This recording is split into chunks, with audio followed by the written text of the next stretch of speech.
وسلم دائما أبدا على حبيبك خير الخلق كلهم.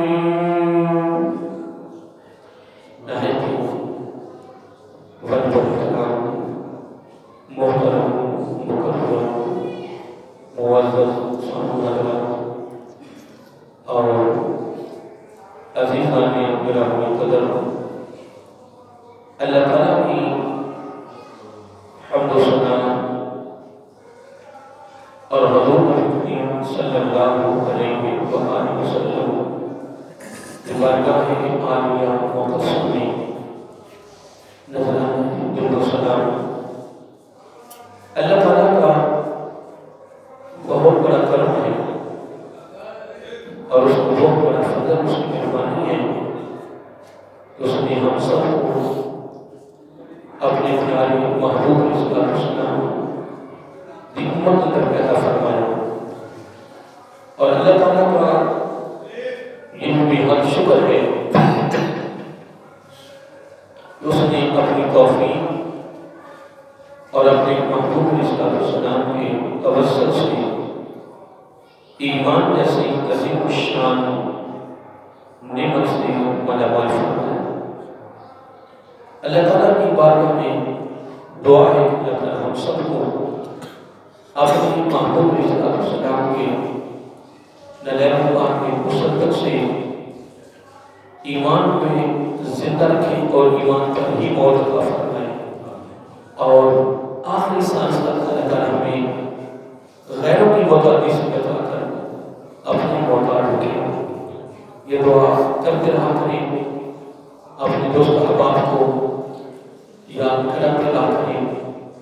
یقیناً اس میں شک نہیں ہے اگر یہ ہماری دعا اللہ تعالیٰ کی بارگاہ میں قبول ہوتی ہے تو پھر اس میں الحمدللہ شک نہیں ہے اگلی زندگی کا آغاز ایمان سے ہوگا، اور اگر اگلی زندگی کا آغاز ایمان سے ہوتا ہے تو میرا آقا صلی اللہ علیہ وسلم نے فرمایا وہ جنتی ہے، اور جنتی ہونے کی یہ سند ہے، علامت ہے. اللہ تعالیٰ ہم سب کو یہ دعا مانگنے اور اس دعا کو کی تعلیم آگے دینے کی اور یاد دہانی کرانے کا اللہ تعالیٰ توفیق عطا فرمائے. حضرت محترم سورۃ الرعد کی 3 آیات کے حوالے سے ہماری گفتگو کا گزشتہ جمعہ سے آغاز ہوا ہے. سورۃ الرعد کی 3 آیات ہیں، آیت نمبر 22، 23 اور 24.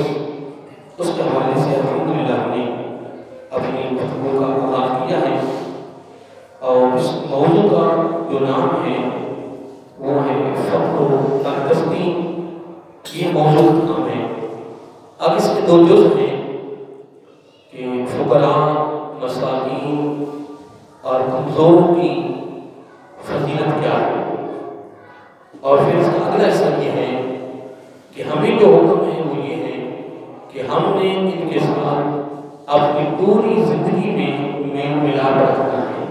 کیا میل ملاپ رکھنا ہے؟ دل کے ساتھ، فقراء کے ساتھ، مساکین کے ساتھ، کمزوروں کے ساتھ، غریبوں کے ساتھ.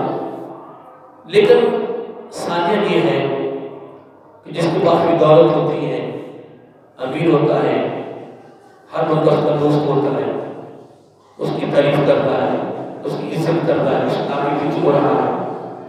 اور غریب جس کے پاس کچھ نہیں ہے، وہ اگر دنیا میں رہ کر اگر اس کے پاس دین نہیں بھی ہے تو وہ نمازی ہے، باشرہ ہے، آقا علیہ السلام کی سنت کا پابند ہے، قرآن کی تلاوت کرنے والا ہے، تہجد پڑھنے والا ہے، دین کے ساتھ اس کا لگاؤ ہے، لیکن ہے کمزور اور غریب ہے. تو اس کی اس عبادت کو نہیں دیکھا جا رہا، اس کی غربت کو دیکھا جا رہا کہ یہ غریب ہے. اس طرح اگر کوئی ایک دیندار بندہ ہے، مفتی ہے، بہت بڑا نیک آدمی ہے، علم ہے، حافظ ہے، قاری ہے، عالم ہے، اب اس کی نگاہ میں اگر وہ اگر غریب ہے، کمزور ہے، اس کی وہ سنت بھی اس کی بارگاہ میں، اس کی ہاں علم تو ہے ہی نہیں۔ جو ہمارا اس وقت دنیا کا ایک معمول کر رہا ہے وہ سب کے سامنے ہے۔ اگر 4-5 بھائی سگے بھائی ہیں، ان میں سے اگر ایک اوپر چلا گیا ہے تو باقیوں کو اس کی نگاہ میں حکم میں ہے۔ حالات یہ پیدا ہو گئے۔ لیکن دوستو یاد رکھنا، ہمیں جو قرآن و سنت نے تعلیم دی ہے، جو قرآن و سنت نے ہمیں سبق اور درس دیا ہے، جو قرآن و سنت نے ہمیں فکر اور پیغام دیا ہے، وہ یہی ہے کہ سب سے زیادہ محبت غریب لوگوں کے ساتھ کی جائے، کمزوروں کے ساتھ کی جائے، فقراء کے ساتھ کی جائے، مساکین کے ساتھ کی جائے، ان کے ساتھ میل ملاپ رکھا جائے، سلام دعا رکھی جائے، ان کی خدمت کی جائے، خیر خواہی صورت میں، خدمت کی صورت میں، دکھ سکھ میں شریک ہونے کی صورت میں، جتنا بھی ہو سکے ان کے ساتھ میل ملاپ۔ اب اس کی فضیلت کیا ہے، اس پر انشاءاللہ اس موضوع میں کافی باتیں آنے والی ہیں، اس میں انشاءاللہ ہم صحابہ کرام کی مثالیں لائیں گے، آقا علیہ السلام کی زندگی کی چند مثالیں اس میں شریک کریں گے، اور یہ کرام کی مثالیں اس میں شامل کریں گے، اور احادیث نبی صلی اللہ علیہ وآلہ وسلم کا سہارا لیں گے۔ لیکن ابھی ہمارا انشاءاللہ قرآن مجید کے ساتھ ہمارا بھی اس وقت یہ ماحول چل رہا ہے، تعلق بنا ہوا ہے۔ پہلے قرآن کی 3 آیات کو انشاءاللہ ہم پڑھ رہے ہیں، کھول رہے ہیں، جتنا بھی ہو سکے کہ رب نے اس قرآن مجید کی آیات میں اپنے کلام میں کیا گفتگو کی ہے اور کس انداز میں کی ہے۔ لیکن دوستو ایک بات یہ نشان کر لیں، اللہ تعالیٰ کی بارگاہ میں سب سے بڑا مقام ہی اسی شخص کا ہے کہ جو اللہ کی مخلوق میں سے کمزوروں کے ساتھ زیادہ پیار کرتا ہے، غریبوں کے ساتھ زیادہ پیار کرتا ہے، دوستی غریبوں کے ساتھ، اور آج دوستی بھی بڑوں کے ساتھ ہے، بھائی چارہ بھی بڑوں کے ساتھ ہے، لین دین بھی بڑوں کے ساتھ ہے، سلام دعا بھی بڑوں کے ساتھ ہے، نہ کمزوروں کو دیکھ کے نہ غریبوں کو دیکھ کے۔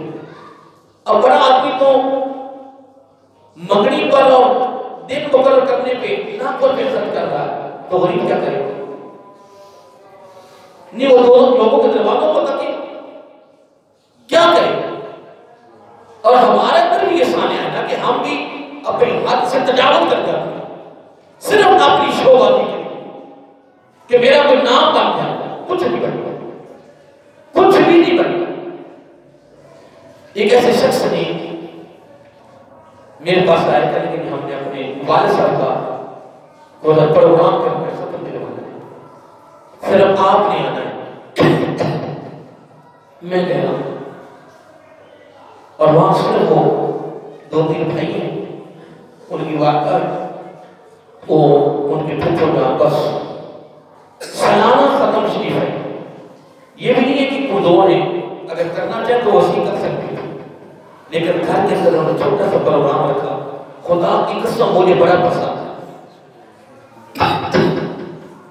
بہت پسند ہے۔ میں نے کہا تم 10-15 ڈیگے پکا لیتے ہیں، سب بے نماز اکٹھے ہوئے ہیں، سب بے نماز، نہ نماز نہ بے روزہ، سب اکٹھے ہوتے کھا پی کے ناچ کے چلے گئے۔ کیا بات ہے جی، اب یہ ختم دلایا۔ اور جب مسجد کی باری آ جائے کہ یار مسجد میں ہم نے کام کرنا ہے، کروا ہی نہیں ہے، ویسے ہی ہے، مر گیا ہے، میں کہ یا اللہ ان ہو رہا میری میں کیسے کہوں کہ جب دین کی باری آئی تو ہے ہی پیسے ہی نہیں ہے۔ دین کے معاملات میں غریبوں کے لیے، کمزوروں کے لیے پیسے ہی کوئی، اور جب اپنی شوہانی کی باری آتی ہے تو پھر نہ کوئی میں خرچ ہو رہے، بننا کچھ بھی نہیں، کچھ بھی نہیں بننا۔ آج تک نہ کسی کا کچھ بنا نہ بننا۔ کسی جگہ میں پروگرام کا دن مقرر کرنے کا مجھے بھی اس میں مدعو کیا گیا کہ آپ دعا میں شامل ہونا ہے، تو جملہ ان کا یہ تھا کہ یار مہمانوں سے کہ یہ پروگرام ہم نے شادی ہال میں کرنا تھا، کس میں؟ شادی ہال میں کرنا تھا، لیکن فلاں وجہ کی وجہ سے ہم نے یہ پروگرام گھر میں کیا ہے۔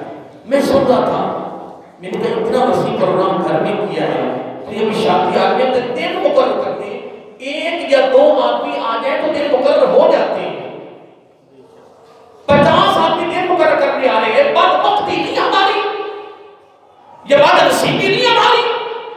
فضول خرچی کس کو کہتے ہیں؟ فضول خرچی کی تعریف کیا ہے؟ فضول خرچی کس کو کہتے ہیں؟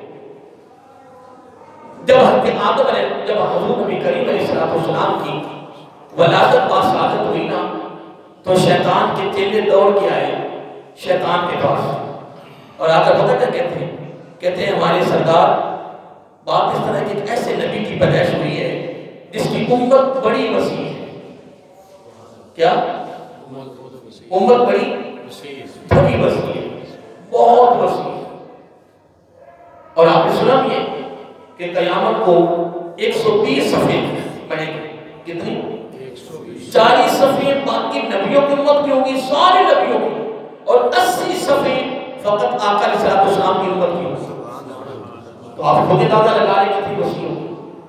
تو جب شیطان کے چیلوں نے کہا نا کہ ہمارے سردار ایک ایسے نبی کی ولادت ہوئی ہے، پیدائش ہوئی ہے، اس کی عمر بڑی وسیع ہے، تو اس نے کہا بات ہی کوئی رگڑے لیں گے. وہ کہنے کہ وہ کیسے؟ کہنے کہ 2 کام ان سے میں نے کروانے ہیں. کتنے؟ 2 کام کروانے ہیں میں ان سے، جس کی وجہ سے تباہ ہو جائیں گے، ہلاک ہو جائیں گے. کہنے کہ وہ کیا؟ کہنے کہ آنے پہ نظر نہیں ہوگی کہ یہ رزق کہاں سے آ رہا ہے، حرام کا آ رہا ہے، بیمانی کی طرف سے آ رہا ہے، کہاں سے آ رہا ہے، نظر ڈالنے نہیں چلی. نمبر 1. نمبر 2 اگلی بات سننے والی تھی، آپ نے توجہ ہے. کہنے کہ دوسرا کام یہ کروانا ہے کہ میں نے خرچ کرنے پہ نظر جانے نہیں چلی. کیا مطلب؟ کہ جہاں خرچ کرنے کا حق ہوگا وہاں سے میں نے خرچ کرانا ہی نہیں، اور جہاں خرچ نہیں ہونا وہاں کروانا ہے. ان 2 کاموں کی وجہ سے میں نے اس کو تباہ کرا دیا. آپ میں سے کوئی ہاتھ کھڑا کر کے مجھے بتائے کہ امت مسلمہ کی ہلاکت ہے یا نہیں، تباہی بربادی ہوگی کہ نہیں؟ سمجھ ہوگی تباہی. آنے پہ بھی نظر نہیں ہے اور جانے پہ بھی نظر نہیں ہے. شیطان نے کہا اپنے چلوں سے پریشانی ہوگا، میں نے ان سے کوئی کام کروانے ہیں کہ نہ ان کی نظر آنے پہ ہوگی اور نہ نظر جانے پہ ہوگی. حقیقت ہے جب ان بڑوں کے پروگرام اور دین کے تو پروگرام دین کی دن چلتے ہی رہے. اب تو بڑے بڑے پیروں کے پروگرام کروڑوں تک پہنچے شادیوں کے، تو مرید کیا کریں؟ لیکن خدا کی عزت کی قسم، کبھی تم قرآن کی ساری تعلیم کو نکالو، میرے آقا کی ساری زندگی کا نچوڑ نکالو، صحابہ اور اولیاء کرام کی زندگی کا نچوڑ نکالو، تو اس میں ایک ہی جملہ ملا ہے: خدمت خلق، خیر خواہی انسانیت. اس کے علاوہ مجھے کوئی جملہ نکال کے دے دو. اور پھر قرآن و سنت کی تعلیمات کے حوالے سے اگر اللہ تعالیٰ کی بارگاہ میں کوئی نیکی زیادہ محبوب ہے تو وہ اللہ کی مخلوق کی خدمت ہے. اور وہاں سے بالکل ہم فارغ ہیں، بالکل فارغ ہو گئے. ان نے گھر میں چھوٹا سا ختم دلوایا اپنے باپ کا. خدا کی قسم مجھے کوئی خوشی ہوئی ہے. میں نے کہا یار آپ نے کمال کر دیا. میں کہ یار یہ بھی تو ہم نے تھوڑا سا ختم گھر میں دلوا دیا نا، انشاءاللہ اس کا مقابلہ ہی کوئی. اس کا مقابلہ اگر تو 50 ڈیگے بھی پکا دیتے نا، اب آپ نے کھا پی کو جانا، پھر ان باتیں کرنی تھی. یار باپ کا ختم دلوایا ہے، کیا بریانی بنائی ہے، گوشت نہیں بنایا کہ یہ قربہ نہیں بنایا کہ یہ کوئی صاف میٹھا نہیں بنایا کہ کھا پی کے بھی گلا شکوا ہو رہا ہے. یہ بدبختی ہماری شادیوں پر بھی ختموں پر. اس سے بہتر نہیں ہے، اس سے بہتر یہ کہ وقت سے کام کرو، باقی کسی غریب کی مدد کرو، کسی اللہ کے گھر پہ لگاؤ، ایک مدرسے پہ لگاؤ، کسی ٹرسٹ پہ لگاؤ، کسی غریب کا علاج کروا لو. اللہ کی عزت کی قسم اس سے بڑھ کے کوئی نیکی رب کی بات کرنے محبوب ہی نہیں. پر کرے کون؟ جب خرچ کی باری آتی ہے ₹1,00,000 جاتے ہیں، جب دین کی باری آتی ہے ₹10. کتنے؟ 10. جب دین کی باری 10. اللہ. حضرت موسیٰ علیہ السلام کو رب نے حکم کیا کہ اے موسیٰ ایک اعلان کر اپنی مخلوق میں. حضرت مولا اعلان کیا کرنا ہے؟ اعلان یہ کرنا ہے کہ اللہ تعالیٰ میرے مخلوق سے یہ فرماؤ کہ اللہ تعالیٰ اعلان کروا رہا ہے کہ جو میرے قریب ہونا چاہے یا مجھے قریب کرنا چاہے آئے جو میرے قریب ہونا چاہے اور مجھے قریب کرنا چاہے وہ ایک کام کرے. وہ کیا؟ وہ ایک کام کرے. وہ کام کیا ہے؟ وہ کام کیا ہے کہ وہ میری مخلوق کے ساتھ پیار کرے. جتنا وہ پیار بڑھتا جائے گا کیا وہ میرے قریب ہوتا جائے گا اور میں اس کے قریب ہوتا جاؤں گا. میں بابا فرید الدین شکر رحمۃ اللہ تعالیٰ یہ بات بہت اچھی بات ہے. میں نے ایک نمبر واقعہ اپنے کوٹ کیا ہوگا. حضرت حمید الدین نگوری رحمۃ اللہ تعالیٰ یہ دو آپس میں دوستی تھی. یہ اللہ کے ولی بڑی مشہور ہیں اور حضرت حمید الدین نگوری رحمۃ اللہ تعالیٰ اتنے مشہور نہیں لیکن ہے وہ مشہور جن کا مطالعہ ہے جو مطالعہ کرتے رہتے ہیں جو پڑھتے رہتے ہیں ان کو سب کو پتا ہے کہ حضرت حمید الدین نگوری رحمۃ اللہ تعالیٰ بڑے اللہ کے ولی گزرے ہیں. باقاعدہ کتابیں لکھی انہوں نے لیکن دونوں اللہ کے ولی ہیں. تو میں کہا کر رہا تھا کہ دونوں نے آپس میں ایک دوسرے کے ساتھ وعدہ کیا کہ جو ہم میں سے پہلے چلا جائے گا نا جو ہم میں سے پہلے چلا جائے گا وہ اگلی رپورٹ دے گا. اگلی رپورٹ دے گا جو ہم میں سے پہلے چلا جائے گا. تو حضرت حمید الدین نگوری رحمۃ اللہ تعالیٰ کا انتقال پہلے ہو گیا. ان کا وصال شریف پہلے ہو گیا تو سارے انتظامات ہو گئے. قبر میں کاٹ دیا گیا. تو حضرت بابا صاحب رحمۃ اللہ نے ان کی قبر بھی گئے ملے تھے. کہنے لگے بھائی حمید بات اس طرح ہے کہ آپ نے وعدہ پورا کرنا ہے. لوگ کہتے ہیں نبی بھی زندہ نہیں ہے تھے ولی زندہ ہے. کہنے لگے ہاں لوگ کہتے ہیں کہ نبی بھی زندہ نہیں ہے یہ تو اللہ کے ولی زندہ ہے. اگر ولی زندہ نہیں ہے تو بابا صاحب پہ قبر پہ کیوں گئے؟ بابا صاحب رحمۃ اللہ تعالیٰ حضرت حمید الدین نگوری رحمۃ اللہ تعالیٰ کی قبر میں کیوں گئے؟ اللہ اکبر. کہنے لگے بھائی حمید صاحب بات اس طرح ہے کہ کل میں نے دوبارہ پھر آنا تیری قبر پہ تو تیری قبر کے اوپر نا رپورٹ ہونی چاہیے. کیا؟ اوپر رپورٹ پڑی رہے اس طرح کاغذ پر رپورٹ لکھی ہو اور اوپر ہو قبر کے اوپر. میں نے کہا لانا ہے. کل جب گئے تو اوپر کاغذ پڑا ہوا تھا. اگلی رپورٹ حضرت حمید الدین نگوری رحمۃ اللہ تعالیٰ نے اگلی رپورٹ دے دی جو قبر کے اوپر کاغذ پر لکھائی کی صورت میں پڑی ہوئی. لگ رہا بس ہم نے جب وہ رپورٹ کو دیکھا تو رپورٹ کیا ہے؟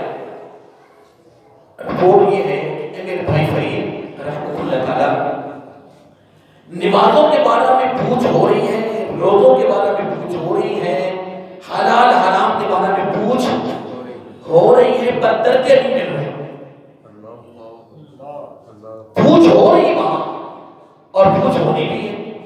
اگر کوئی نہیں پوچھ ہو رہی وہ قرآن و سنت کی نفی ہو جائے گی. لیکن جملہ کتنا فرمایا میرے پیارے بھائی فرید بات اس طرح ہے کہ وہاں پوچھ ہو رہی ہے, جزا سزا کا سلسلہ جاری ہے, جزا سزا ہو رہی ہے, لیکن وہاں جو درجے مل رہے ہیں نا, جو فضیلتیں مل رہی ہیں, جو بلندیاں عروج مل رہے ہیں نا, وہ ان کی وجہ سے نہیں مل رہے. وہ سارا عروج اور بلندیاں جتنی اللہ کی مخلوق کی خدمت کی ہے اتنے درجے بلند ہو.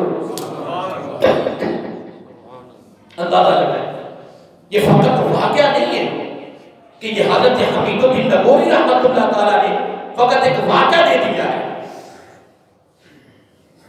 قرآن و سنت کی تعلیمات میں سے یہی جملہ دے رہا ہے کہ اللہ تعالیٰ کی بارگاہ میں اگر کوئی درجہ, کوئی عہدہ, کوئی فضیلت, کوئی بلندی اگر کوئی حاصل کرنا چاہتا ہے تو وہ اللہ کی مخلوق کی خدمت میں جتنا بڑھتا جائے گا اتنے درجات اس کی بارگاہ سے حاصل کرتا ہے.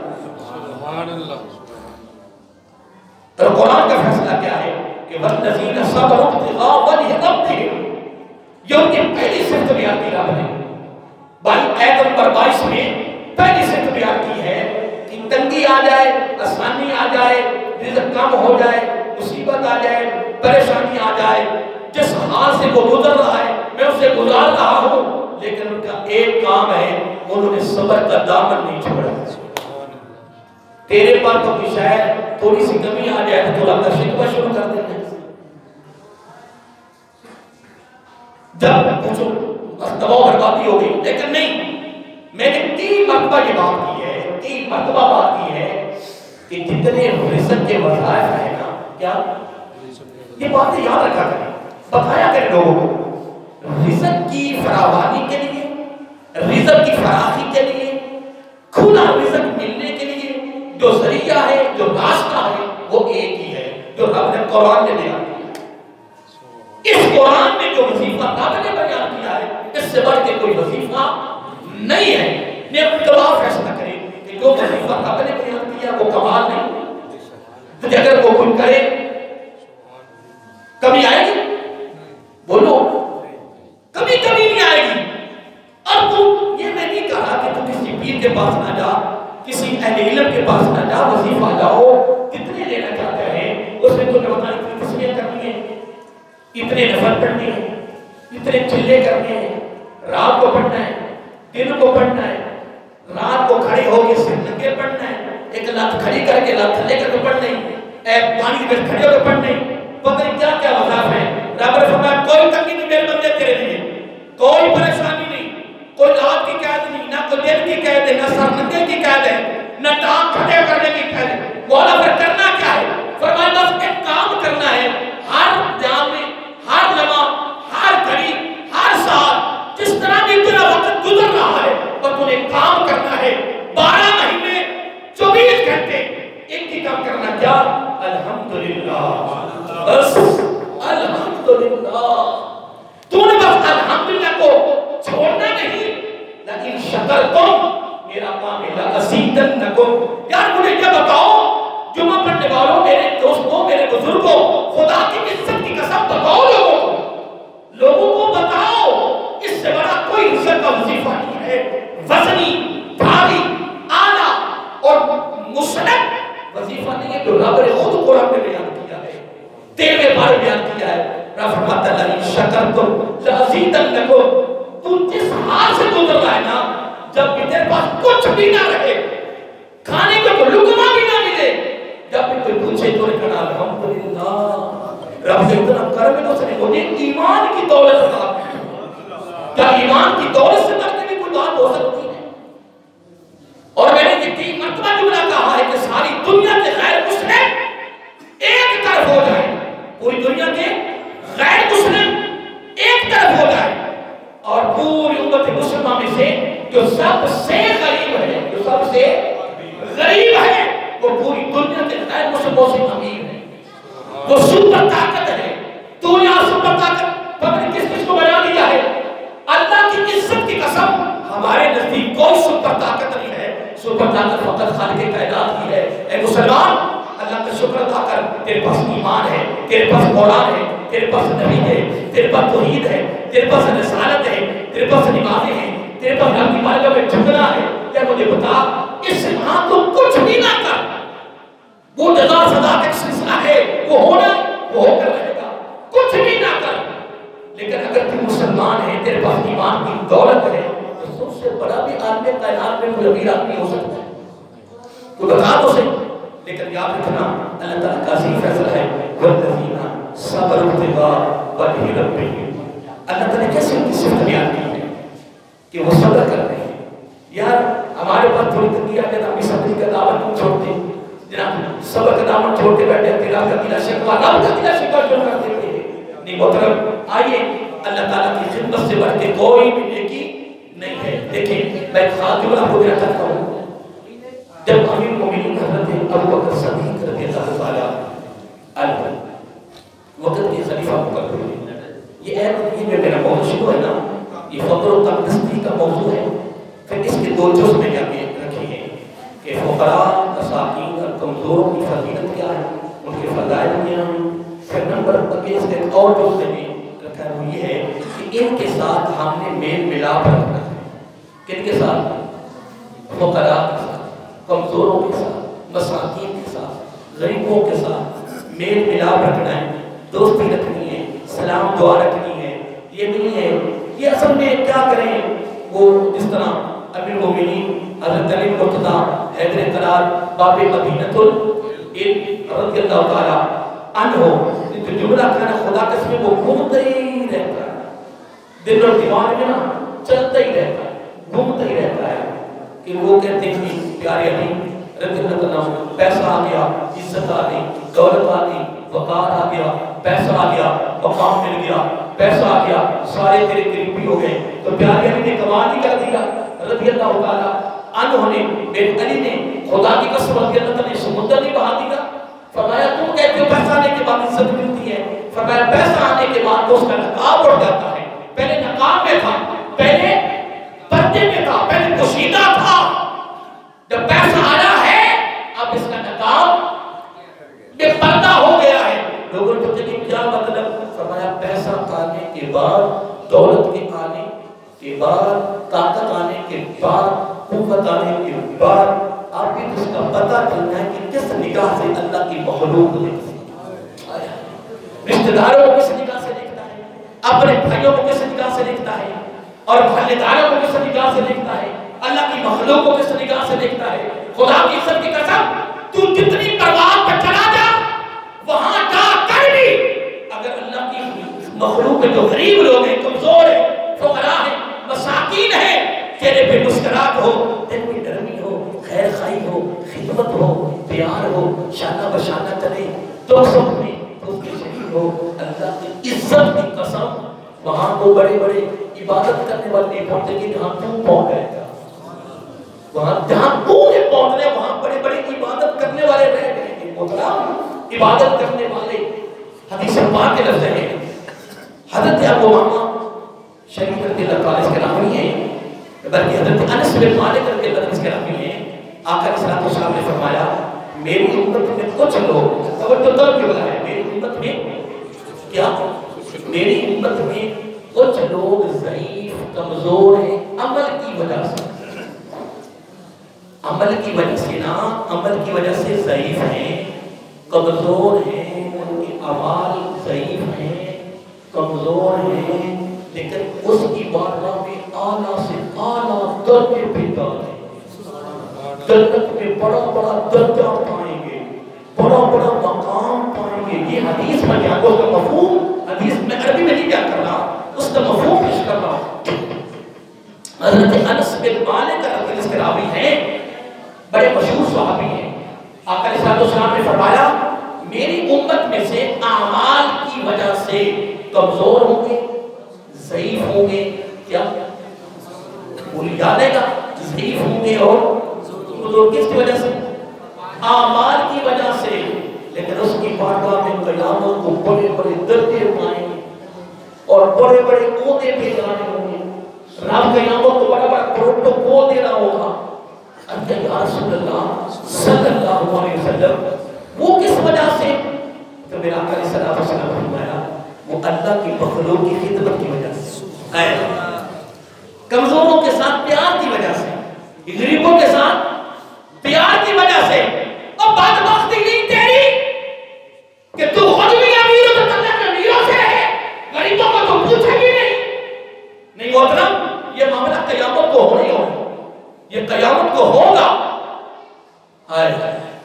حضرت ابو بکر صدیق رضی اللہ تعالیٰ عنہ جب آپ وقت کے خلیفہ بنے، یہ ساری صفتیں نہیں، یہ 22 23 24 یہ 22 آیت میں تو ساری ان کی صفات ہیں، اور آگے جو 23 اس کے رب نے انعاموں کی بارش کرتی ہے، تو جو 24 آیت ہے نا، جب میں اس کو پڑھتا ہوں تو میری اپنی کیفیت بدل جاتی ہے کہ باری تعالیٰ کیا اس طرح کے جوڑے سیدھے کرنے والوں میں ہمارا بھی شمار ہو سکتا ہے؟ یہ آیت نمبر 24 سورۃ الرعد، کبھی اس کا ترجمہ کر دیا کہ پڑھنا کہ آیت نمبر 24 میں رب نے جو انعام رکھا ہے نا ان لوگوں کے لیے جنہوں نے تکلیف پریشانی میں صبر کا دامن نہیں چھوڑا، ہائے ہائے اللہ کی مخلوق کے ساتھ پیار نہیں چھوڑا، کمزور اور فقراء مساکین کے ساتھ پیار نہیں چھوڑا، میل ملا نہیں چھوڑا۔ جب قیامت کے دن پھر ان کو پروٹوکول ملنا ہے تو جو فرشتوں کے ساتھ سلوک کرنا ہے وہ کمال۔ قرآن ہے بھائی، میں آپ کی باتیں تو نہیں کرتا، اب اس پر مثال دینا چاہتا ہوں، بڑی خوبصورت ہے۔ میں تو دربار یہ صوفی آباد میں جمعہ پڑھا کے آیا ہوں، تو میں آخر میں یہ بات کی ہے کہ سورۃ عابسہ جو ہے نا 30ویں پارے میں، اس کا تم شان رسول پڑھ کے دیکھو، ایک سیاق و سباق پڑھو، بس منظر پڑھو، ماد اللہ سما ماد اللہ ارب خرب ماد اللہ، میں معافی مانگ کے رب سے میں کہہ رہا ہوں کہ آقا علیہ الصلوۃ والسلام کی بارگاہ میں بڑے بڑے چند ایک غریب صحابی بیٹھے ہوئے تھے، جس میں حضرت ام مکتوم جیسے بیٹھے ہوئے تھے، اور ادھر عتبہ، شیبہ، ابو جہل، امیہ، بڑے بڑے امیر جو بیٹھے تھے نا، سردار بیٹھے تھے قریش مکہ، بڑے بڑے سردار کفار ہائی لیول کے ہائی سردار بیٹھے ہوئے تھے، ادھر موٹے لباسوں والے غریب تر جو صحابی تھے وہ بیٹھے ہوئے تھے، ان لوگوں کی غلامیاں کرنے والے۔ آقا علیہ الصلوۃ والسلام کی نیت، ارادہ، غرض و غایت، خدا کی عزت کی قسم میں اٹھا کے اربوں خربوں قسمیں اٹھا کے کہہ رہا ہوں کہ نبی پاک کا ارادہ جان بوجھ کے نہیں کہ آپ نے توجہ کی طرف نہیں کی، صرف آقا علیہ الصلوۃ والسلام ان کی طرف توجہ اس لیے زیادہ تھی کہ یہ مسلمان ہو گئے۔